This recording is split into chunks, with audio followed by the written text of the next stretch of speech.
A paz do Senhor, meus amados irmãos. Terça-feira nós estudamos a Bíblia Sagrada, terça passada, dia 1º de junho de 2021, com o tema As Aparências Enganam. Eu gravei o vídeo, mas não ficou bom, o áudio ficou muito ruim, então estou aqui para repassar aos irmãos, para que os irmãos possam acompanhar o tema do estudo da Palavra de Deus nessa terça-feira e compartilhar com os irmãos a Palavra de Deus, que é vida para todos nós. Amém? Espero que este vídeo esteja chegando ao seu lar, encontrando a todos em plena paz e gozo na presença do Senhor Jesus Cristo. E eu quero orar com você neste momento e entrarmos no estudo da Palavra de Deus. Amado Deus, eterno Pai, abrimos este vídeo e este estudo bíblico da Tua Palavra, pedindo que o Senhor venha falar aos corações, alcançar, ó Pai querido, as vidas que vão assistir e receber do Senhor a bênção. Em nome de Jesus oramos e pedimos, ó Pai, fala conosco através da Tua Palavra. Amém. Amém, Jesus. Quantas vezes, irmãos, fomos enganados pela aparência, não é mesmo? Eu, terça-feira, contei uma experiência aos irmãos e quero compartilhar com vocês agora. Eu gostava demais, quando era garoto, eu gostava demais de brigadeiro. Como eu gostava. Ia em festa de aniversário, eu pegava o que podia. E geralmente ficava ali enfeitando, né, a volta do bolo e não podia ser pego antes de que se cantasse parabéns. Então havia um desafio entre os meus primos para ver quem que conseguia, né, pegar mais brigadeiros escondidos antes que se cantasse parabéns e fosse liberado. Na maioria das vezes a gente comia 1 ou 2 brigadeiros no máximo, se esperássemos, né, a partilha. Então, como sabíamos que ia vir sempre pouco, a gente procurava pegar, né, e disponibilizar lá para que ninguém visse. Eu era apaixonado por brigadeiro. Um dia eu cheguei na padaria e eu olhei na padaria e falei, meu pai, olha o tamanho daquele brigadeiro. Irmãos, eu vou pegar aqui, olha, para você ver.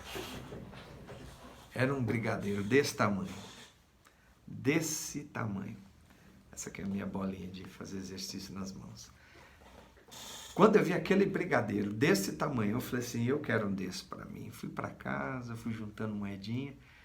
E quando deu, eu fui lá e comprei o brigadeiro. Irmãos, verdadeiramente as aparências enganam. Quando eu mordi, ele só tinha uma pequena cobertura de chocolate com granulado, mas por dentro dele era uma massa de bolo.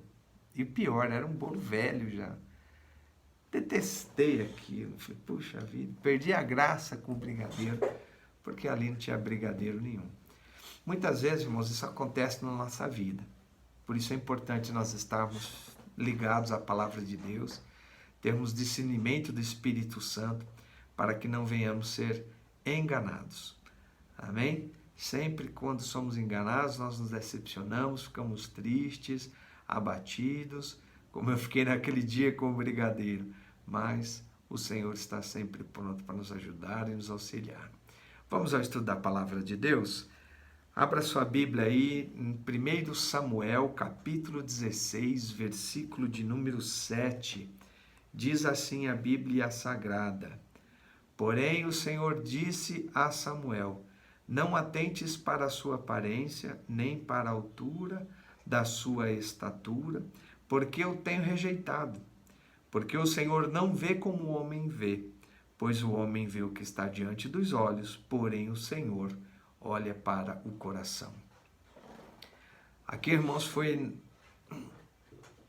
a visita do profeta Samuel à casa de Jessé para escolher aquele que seria o novo rei de Israel, pois Deus havia já rejeitado o rei Saul.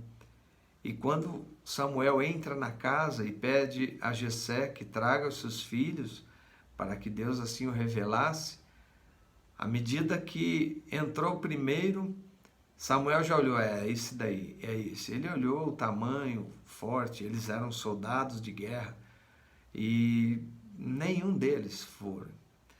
Deus não aprovou nenhum deles, porque Deus disse a Samuel: você vê por fora, mas eu estou vendo por dentro. E Deus queria o seu escolhido, o que Deus queria era Davi, pois Deus conhecia o coração de Davi. Então, ali o Senhor deixa aí um primeiro texto bíblico assim muito claro a respeito do olhar de Deus para nós em relação ao nosso olhar humano para as pessoas. Olha lá. Os critérios humanos são a aparência física, o status, a posição sociocultural, a posição econômica, entre outras coisas que um ser humano avalia o outro olhando e enxergando só aquilo que se vê, que está aparente. Porém, os critérios de Deus, irmãos, são bem diferentes. Os critérios de Deus são espiritual, moral, sentimental, comportamental, e a questão física é quase que irrelevante para Deus. Pois se Deus precisa de alguém que corre, ele faz questão de escolher um aleijado para ele curar e fazer dele um grande corredor. Se Deus precisa de uma pessoa que enxergue bem, ele escolhe um cego, porque ele cura e usa o cego conforme a vontade dele. Se ele precisa de alguém muito capacitado, ele escolhe alguém demente. Ele cura, ele capacita e usa essa pessoa para fazer a vontade dele. Então, os critérios de Deus, irmãos, diferem totalmente dos critérios humanos. Mas quando temos o discernimento do Espírito Santo de Deus, nós passamos a entender melhor este trabalhar de Deus. Vamos ler alguns versículos para a gente entender bem o que Deus quer falar conosco através desta palavra no tema As Aparências Enganam? Vamos lá. 2 Coríntios, capítulo de número 5 e o versículo de número... 2 Coríntios, capítulo 5, o versículo de número 12.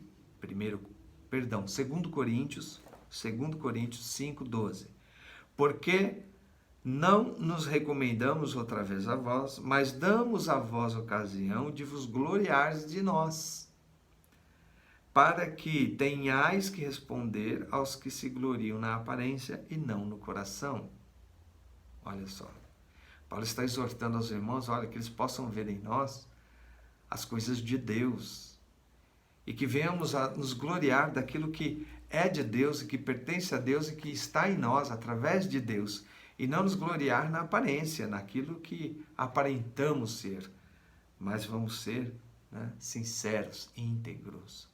Paulo exorta os coríntios assim, e agora Paulo fala aos colossenses, capítulo 2, verso 23, as quais têm na verdade alguma aparência de sabedoria em devoção voluntária, humildade em disciplina do corpo, mas não são de valor algum, senão para a satisfação da carne. Paulo está falando aqui aos religiosos, dizendo, olha, eles vestem tudo bonitinho, eles seguem os rituais, tudo direitinho, mas a aparência é só para a carne, porque Deus está vendo. E Deus sabe exatamente o que está acontecendo. Não tem como agradar a Deus com engano, com mentira e com aparência, porque Deus ele vê a cada um de forma plena. Então é perda de tempo. Paulo ainda fala aos Colossenses capítulo 3 e verso 22, vós servos, obedecei em tudo os vossos senhores segundo a carne, não servindo só na aparência, como para que agradar aos homens, mas em simplicidade de coração, temendo a Deus. Paulo está recomendando aqui a mim e a você, meus irmãos, que venhamos fazer com sinceridade e não com falsidade. Quer ver um exemplo disso? Tenho certeza que você conhece algum bajulador aí na empresa que na frente do chefe, o chefe é o cara, mas nas costas fala mal até onde pode. O chefe pode nunca saber que essa pessoa está fazendo isso, mas eu quero te dizer que Deus sempre soube e sempre vai saber. Então, de que adianta esconder as coisas dos homens se o nosso Deus está vendo e Ele está sabendo? Amém? Vamos lá. Mais um texto da palavra de Deus. Este texto, irmãos, este mesmo contexto serve para todos os ambientes. Tá? Tem gente que bajula o pai, a mãe, mas sai escondido e desobedece aos pais. Tem gente que faz, né, toda aquela cena na frente do chefe, mas fica matando tempo e matando hora de serviço. Tem gente que, né, na frente do pastor ou do líder, é aquela belezinha, na frente do seu líder você é uma coisa, mas nas costas é outra. Deus está vendo tudo isso, viu, meus irmãos? Então não adianta ficar vivendo assim. Seja sincero, íntegro, pois Deus, ele se agrada disso. 1 Tessalonicenses 5:22, mais uma carta do apóstolo São Paulo aos Tessalonicenses. Abstenha-se de toda a aparência do mal. Está dizendo, cai fora de toda a aparência do mal. Muita gente está brincando com o pecado, irmãos, está brincando com o mal. E aí vai vir as consequências, pois os plantios estão sendo ruins, com sementes podres. No dia da colheita, você não vai querer colher. E aí você vai querer culpar alguém. E quem você vai culpar? A quem você vai apontar? De que modo você vai se justificar se Deus está vendo que você está colhendo aquilo que você plantou? Então seja sábio, peça a Deus discernimento para que tudo aquilo que você faz hoje, amanhã venha como bênção para a sua vida e não como maldição. Então não brinque com o mal, abstenha-se de toda a aparência do mal. Em nome de Jesus. Amém? Mais um texto agora de Paulo falando a Timóteo, na segunda carta de Paulo a Timóteo, 2 Timóteo, capítulo 3, versículo de 1 a 5.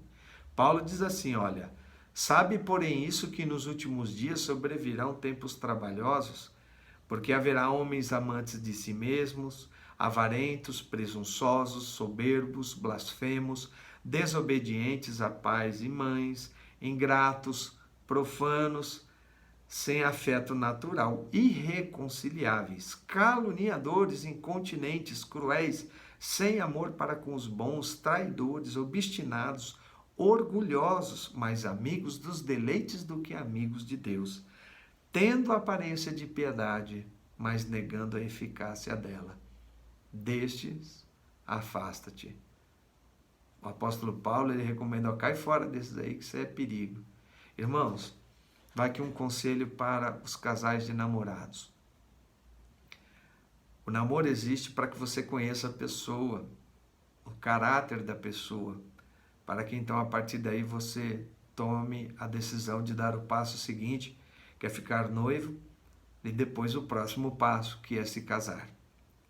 Mas eu quero dizer para você que o caráter da pessoa você conhece justamente passando um tempo com ela. E muitas vezes há um engano no namoro, né? Porque no namoro todo mundo usa um house para adoçar a boca e perfumar a boca, ninguém ficar com bafo de onça. Todo mundo toma um banho, perfuma, vai cheiroso para ver a namorada, para encontrar com o namorado, arruma cabelo, coloca melhor roupa. Então é toda uma aparência que às vezes oculta a realidade. Você precisa de conhecer o caráter da pessoa para que você possa dar os passos seguintes e se casar. Agora, qual é o perigo disso, irmãos? O versículo anterior nós lemos que nós devemos nos abster de toda a aparência do mal. Irmãos, a pessoa nem conhece o caráter da outra, já está deitando com ela, e a pessoa engravida, e aí vem o passo seguinte, vamos casar e vamos resolver isso. E depois fica sabendo que a pessoa não é uma pessoa de bom caráter. Às vezes é uma pessoa que é amante de si mesmo, né, narcisista. Ela não vai gostar de você, ela vai gostar dela mesma. Ele não vai gostar de você, ele vai gostar dele mesmo, porque é um narcisista, né? Avarento, você vai passar fome na unha do caboclo. Presunçoso, soberbo, blasfemo, desobediente a pai e mãe. Ingrato, profano, sem afeto natural. É irreconciliável, ou seja, quando tem uma briga nunca mais vai ter conserto. É caluniador. Tem gente que fala mal da própria esposa, do próprio esposo, para os outros, para os amigos. Né? E eu digo falar mal de maldade mesmo. Não estou dizendo que às vezes a gente faz uma observação dos nossos defeitos, e eu costumo até curtir com os nossos defeitos, a gente dá risada, a gente, né, brinca até com eles, mas Às vezes ficamos até nervosos e aborrecidos, mas isso não é motivo para que não haja mais reconciliação, né? E para que não haja calúnia, né? Isso não é motivo para que a gente fale mal de uma forma maldosa aí. Incontinentes, cruéis, sem amor para com os bons, traidores, irmãos. Tem gente que casa e depois vai descobrir que a pessoa é uma baita de uma traidora, né? Que não tem respeito, que não cumpre a palavra de Deus. Obstinado, orgulhoso, é difícil conviver com orgulhoso. Mais amigo dos prazeres terrenos do que amigos de Deus. E aí? Tem toda a aparência de piedade, mas não é piedoso, não é piedosa. E aí você casou, pronto, já era. Aí o até que a morte o separe vai ser até que você descubra o caráter da pessoa. Então, irmãos, peça discernimento de Deus, jovem. Peça discernimento de Deus e quando for dar o passo seguinte, peça orientação de Deus para saber. E Ele vai te ajudar a revelar o caráter da pessoa, tá bem? Deus abençoe neste propósito na sua vida para encontrar a pessoa amada. Porque existem pessoas boas, existem pessoas de caráter e existe Deus conduzindo todas as coisas. Não é só esperar em Deus, não. É você ter olhos para enxergar, tá?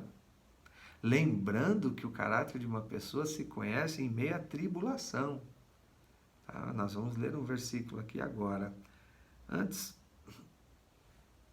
deixa eu ler esse versículo aqui, olha. Não é nada agradável ser repreendido ou castigado na hora em que você está sendo exortado por Deus, chega até a doer. Mas depois nós vemos o resultado de um crescimento tranquilo em virtude do caráter. Portanto, tomem um novo vigor para suas mãos cansadas, firmem suas pernas trêmulas e tracem um caminho reto e plano para os vossos pés, para que aqueles que olham vocês possam, mesmo que estejam fracos e mancos, eles não venham cair, mas venham permanecerem de pé e fortes.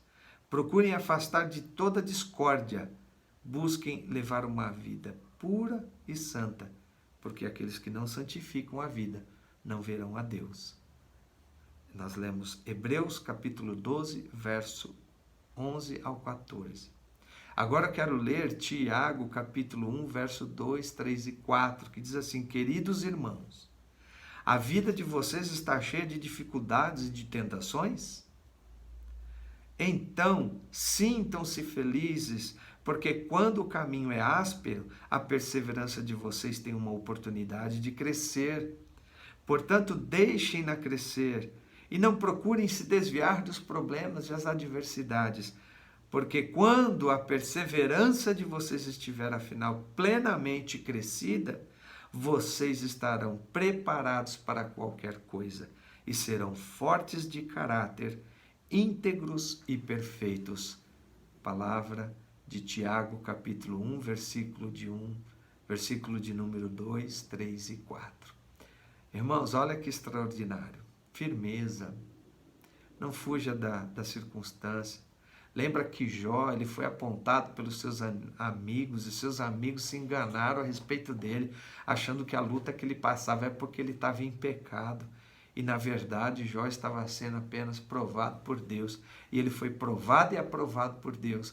Lá na frente, ele chega a uma conclusão. Antes, eu só conhecia o Senhor de ouvir falar. Mas agora os meus olhos te veem. Ele se torna amigo íntimo de Deus. Foi em meio à tribulação. Então, não seja enganado pela aparência. Peça discernimento e visão espiritual de Deus para a sua vida, para que você possa entender. Porque muitas vezes tem pessoas que é para você não pôr a mão, não tocar, porque é Deus trabalhando na vida dela. Você fica com dó, se compadece e põe a mão no problema dos outros e se queima. Tem vezes que a gente abandona e é para ir lá e socorrer. Então a gente precisa de discernimento de Deus, porque a aparência engana. Como os amigos de Jó julgaram que Jó estava em pecado, e ele não estava em pecado, porque a aparência engana. Tenho 3 historinhas interessantes aqui para compartilhar com você agora. 3 itens fundamentais para as nossas vidas, em 3 simples histórias. Certa vez, um povo se reuniu para orar e pedir chuva para o Senhor. mas somente um garoto trouxe o guarda-chuva. Isso se chama fé. Quantas vezes, irmãos, a gente põe-se a orar e pedir e não se prepara para receber. A gente tem que pedir com fé. Amém? Ora, a fé é o firme fundamento das coisas que se pede e a certeza das coisas que se esperam. Irmãos, está escrito no livro dos Hebreus, pedimos com fé. Ou seja, se eu peço com fé, eu peço na certeza que Deus é poderoso para fazer. Deus é poderoso para dar. Deus é poderoso para controlar, para livrar, para proteger, para guardar, para direcionar. Então temos que pedir com fé, conforme o garoto. Ele levou o guarda-chuva, enquanto todos pediam, mas não tiveram fé. Temos que pedir com fé. Segunda historinha, quando lançamos um bebê para o alto, ele sobe e desce dando gargalhadas e rindo. Sabe por quê? Porque ele está certo que nós vamos pegá-lo de volta. Isso chama-se confiança, irmãos. Quantas vezes nós dizemos crer e cremos em Deus, mas não temos confiança nele. Isso é muito importante, irmãos, termos confiança nele. Conforme a história do circo que chegou na cidade, e lá foi apresentado o maior malabarista de todos os tempos, um equilibrista extraordinário. Ele vai atravessar de um lado para o outro e colocar aquele cabo de aço naquela altura, e ele atravessou de um lado para o outro. Quem acredita que agora ele vai atravessar com os olhos vendados? Todo mundo, quem crê? Todos creram, e ele atravessou de olhos vendados de um lado para o outro. Quem crê que ele vai atravessar de um lado para o outro com os olhos vendados e em cima de um monociclo, aquela bicicletinha de uma roda só? Todo mundo creu, e ele atravessou. Aí perguntaram, quem crê que ele é capaz de atravessar com os olhos vendados em cima do monociclo, carregando uma pessoa no colo? Todo mundo creu, eu creio. Agora, quem é voluntário aqui para subir lá e ir no colo do equilibrista? Aí ninguém levantou a mão. Ou seja, todo mundo crê, irmãos, mas poucas pessoas são capazes de confiar. A mesma coisa é a nossa fé e crença no nosso Deus. Muitas vezes nós temos, a plena convicção, eu creio, Ele existe, Deus é poderoso, eu tenho fé, mas na hora de colocar a sua fé em ação com confiança no Senhor, a gente peca por não confiar. Terceira e última história. Toda noite antes de dormir, nós não temos garantia alguma de que vamos acordar vivos no dia seguinte. Mas mesmo assim, colocamos o relógio para despertar. Isso se chama esperança. Esperança. Precisamos colocar a nossa fé em ação, precisamos ter confiança em Deus, e a nossa esperança, ela tem que permanecer firme. E a esperança não traz confusão, diz o apóstolo Paulo aos Romanos, lá no capítulo 5, versículo 5. Na esperança não tem confusão. Amém? Deus abençoe a sua vida. Eu quero fazer agora uma oração com você, e eu quero pedir a Deus sobre a sua vida, que Ele venha te dar discernimento, entendimento e conhecimento na palavra. Você tem que buscar, tá? E oração, intimidade com Deus, é você que tem que buscar. Então, é uma responsabilidade individual. Oremos ao Senhor. Amado Deus, eterno Pai, eu quero te agradecer pela tua palavra, que é poderosa em ação. Que o Senhor possa, ó Deus, alcançar o meu irmão e a minha irmã que nesta hora oram comigo e precisam de soluções para suas vidas. Que eles possam entender que a tua palavra nos revelou neste estudo bíblico de que o Senhor tem poder para fazer, mas precisamos de ter fé, confiar no Senhor e saber esperar, pois o Senhor tem o tempo perfeito para todas as coisas. Eu oro e peço a tua bênção, a tua graça e a tua paz sobre cada um, virtude e discernimento do Espírito Santo de Deus, para que possamos por ti ser guiados dia após dia e sermos livrados dos laços, dos embaraços e dos perigos desta terra. Em um nome de Jesus nós oramos e agradecemos. Amém. Amém, Senhor. Que Deus abençoe a cada um. Eu quero pedir a você aí que deixe o seu joinha, tá ok? Que você dê o seu like ou o seu dislike, que você compartilhe esse vídeo de estudo da Palavra de Deus com alguém que você conhece e ama e quer que esta pessoa tenha conhecimento da Palavra da verdade. Que Deus abençoe a vida de cada um, que o nome do Senhor Jesus seja glorificado através de nossas vidas e possamos permanecer firmes e fiéis até o dia do arrebatamento. Deus abençoe a todos. Maranata, fiquem com Deus.